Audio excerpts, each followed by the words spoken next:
নগাঁও জিলাৰ অগ্ৰণী শিক্ষা অনুষ্ঠান কনচেপ্ট ছিনিয়ৰ ছেকেণ্ডাৰী স্কুলৰ ১৭ সংখ্যক নৱাগত আদৰণি সভাত শনিবাৰে বিয়লি প্ৰায় ৪ মান বজাত উপস্থিত থাকে বিধায়ক ৰূপক শৰ্মা।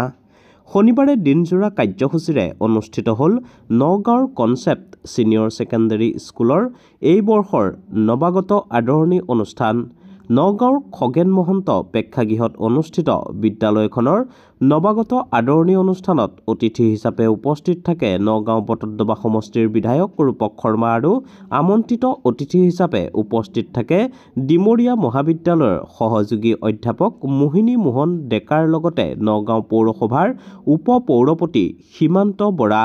শনিবাৰৰ এই অনুষ্ঠানতে বিদ্যালয়খনৰ পৰা সুখ্যাতিৰে উত্তীৰ্ণ হৈ অভিযান্ত্ৰিক বিভাগ আৰু চিকিৎসা বিজ্ঞানত অধ্যয়নৰ বাবে আসন লাভ কৰা ৪০ গৰাকীকৈ শিক্ষাৰ্থীক বিশেষভাৱে সম্বৰ্ধনা জনোৱাৰ লগতে বিদ্যালয়খনৰ পৰা হাইস্কুল শিক্ষান্ত পৰীক্ষাত ডিষ্টিংশ্যন লাভ কৰা ৩৪ গৰাকী শিক্ষাৰ্থীকো সম্বৰ্ধনা জনোৱা হয়।